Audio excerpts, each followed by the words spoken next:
to document our adoption story from when we kind of, just for our own record, I wanted to document our own adoption story. So here we are. Hi, Theodore. Jake and I have always had adoption on our hearts. When we were first dating, we talked about adoption and how important that was to us one day to grow our family. We have 2 children. We have a little girl that's 3.5, and a little boy that is 1.5. And about a year ago, we looked into adoption. We went to an informational session, and were really excited, but knew that this wasn't quite the right timing. So fast forward to about a year later, so that was in 2018 after our son had just turned 1. And then a few months ago, right when our son was about a 1.5 years, 18 months, he's now 20 months, almost 21 months, I was really getting excited to start the adoption process again. I was thinking about maybe foster care, going down that route. I was thinking either foster care or infant domestic, or maybe even a 2-year-old, maybe a 1-year-old, somewhere in there. I did more research on foster care, and after diving into that, I realized that maybe that isn't what we're supposed to be doing right now. Maybe when our children are older, in high school, we could go down that road. But for now, I just didn't think that's where we should be with our children so young. If they're in high school, then maybe, or even college, then they can be a part of that process and that conversation. So I was excited. We were both on the same page of infant domestic adoption, but my husband, Jake, was not quite there yet. This was a few months ago, and I was getting ready. I was ready. I was ready to start the process, but my husband wasn't, and I was okay with that. And then a few weeks ago in January, I don't remember the exact date, he said, Miranda, I was laying awake in bed, and I just felt God saying, it's time. It's time to start the process. And so that was in January 2019.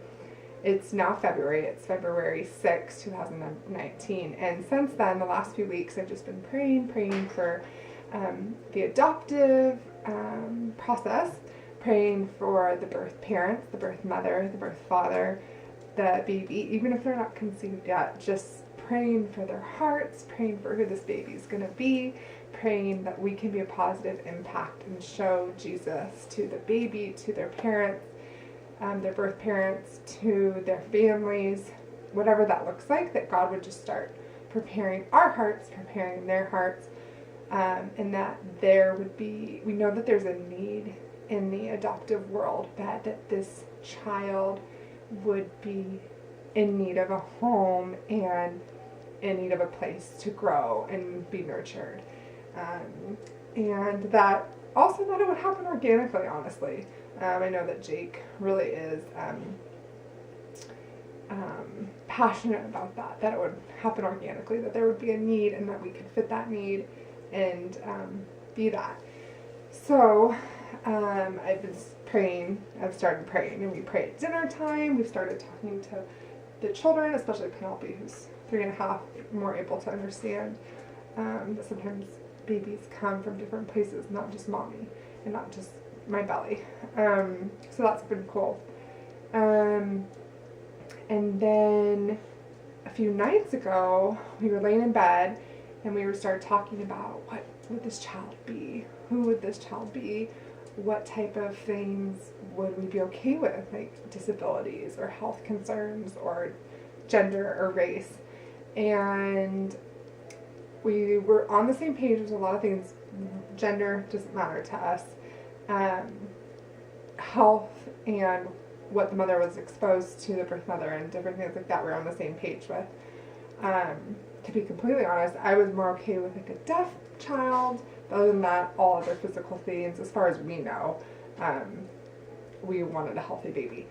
Then we started talking about race. And to be completely honest, Jake was more open to any race. It's not something he felt like he was convicted about and needed to do, but if that were the case, he's open. I had a harder time with this, and not that I have different problems with different races or feel like one's better than the other, but just the implications that that meant for our family. It meant here's this family, and they are obviously different, and they are obviously have a different story. And not that that's a bad or good thing, it just, that puts a label from the very beginning of anyone that just sees us. So to be, am I brave enough? This is Theodore. Say hi. Am I brave enough to do that? I don't know. And that's just being honest with what I think I could do. And then I started researching a little bit more, and not only am I brave enough to be really a parent that we're an adoptive family and be out there, not that I want to make it secret, but more that it's a label. That's what our family is labeled as. But am I able to bring that child's culture that comes along with their race and their history into our family, and am I equipped to allow them to know what is such a big part of you? Because they will look different. They will get different responses from the world we live in. Where do we live? Do we live in a place that is accepting of different races or cultures?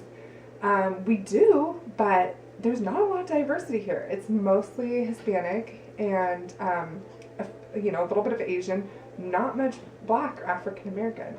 I'm even learning the right terms. I don't even know if those are politically correct. But so I'm praying through that, trying to figure out, okay, not just trying to jump into something, but am I equipped, and do I feel like I could really be the best parent to equip that child for things that they would need? Because at the end of the day, the child is my biggest concern, and I want to be able to be that best parent I can for them. So those are the things I'm kind of struggling with right now. But really, really excited to start. We're going to be starting that process April/May of this year, 2019, like the paperwork process, meeting with our caseworker for the agency we picked here locally, asking questions. Where's your phone? I don't know. He's working nights right now, basically, and we just want to get out of the chaos before we start this process. Where's your phone? I don't know.